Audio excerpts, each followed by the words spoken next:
kaibigan, Gerald's TV at welcome back dito sa aking mumunting channel. At syempre mga kaibigan, binabati ko po kayo ng isang mapagpalang araw no, sa inyong lahat.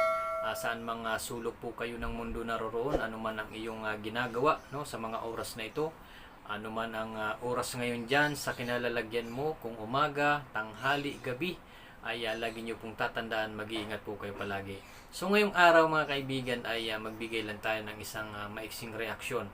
At ito nga po ay patungkol dito kay Rina, na kung saan merong napansin dito kay Rina itong si Kalinga Prab, na talaga namang si Kalinga Prab ay hindi napigilang magkomento no, sa kanyang nakita dito kay Rina. So ano nga ba yun mga kaibigan? So yan po ang ating alamin. At syempre bago natin umpisan yan ay kung bago ka pa lamang po dito sa ating channel ay pagkabisita po no, ang mga channel ni Kalinga Prab, Kuya Bal Santos Matubang, at syempre Ated na Vlogs. At huwag nyo na rin pong kalimutan ang inyong lingkod no, Gerald's TV.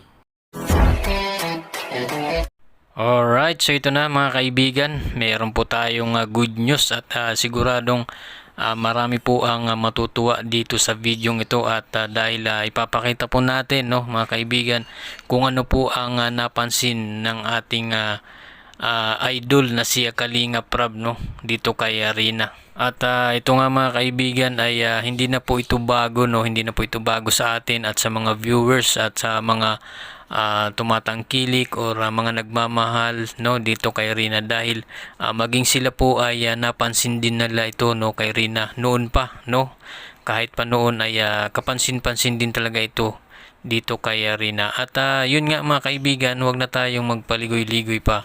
Napansin nga ito ni Kalinga Prab si Rina no, na siyempre walang iba na napansin ay kundi ang kagandahan ni Rina no. At yun nga, napansin niya pa yung mga suot ni Rina na talagang bumagay no dito kay Rina.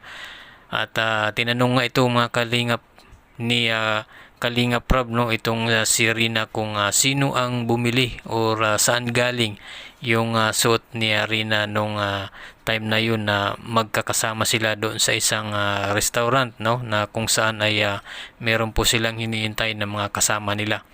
At yun nga ay nakangiting sumagot po no, itong si Rina, na talagang nakakatuwa tingnan no, si Rina, na talagang nakaka-good vibes din ito no, itong batang ito, dahil yun nga kay Rina ay siya daw po ang bumili at pumili ng kanyang sinuot nung araw na ito. So ito meron pong video no, video clip mula sa channel ni Kalinga Prab no, mga kaibigan, panoorin po muna natin. At ito pong video ito mga kaibigan ay noong October 21 pa po ito na i-upload no ni Kalinga Prab sa kanyang channel. So ito po, panoorin po muna natin.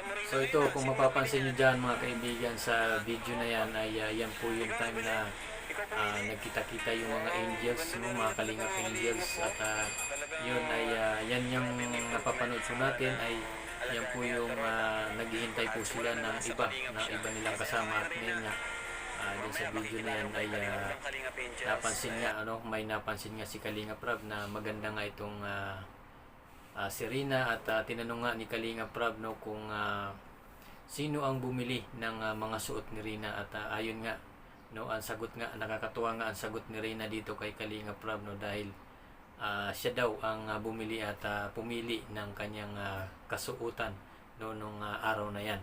So bumagay naman talaga no kay Rina. So nakakatuwa mga kaibigan no, na si Rina ay simula nung nasa pangangalaga ng Kalingap ay malaki po talaga ang nagbago, dahil pati sa pananamit no, sa pag-aayos ng kanyang sarili ay marunong na no itong si Rina, na makikita mo no mga kaibigan na napakalaki na po ng pagbabago ni Rina ngayon kumpara noon talaga nung hindi pa ito nasa pangangalaga ni ng Kalingap no, nila Kalinga Prab, at lalong-lalo na ni Ate Roda. So ayun lang no mga kaibigan no, sana po ay hindi lang mas lalong gumaganda si Rina, kundi ang hiling po natin no mga kaibigan ay tulad ng karamihan, tulad ng pamilya ni Rina no, nila Kalinga Prab, ni Ate Roda, ay sana po ay tuluyan na pong gumaling ito, or sana ay gumaling na ng lubusan nga itong si Rina, no?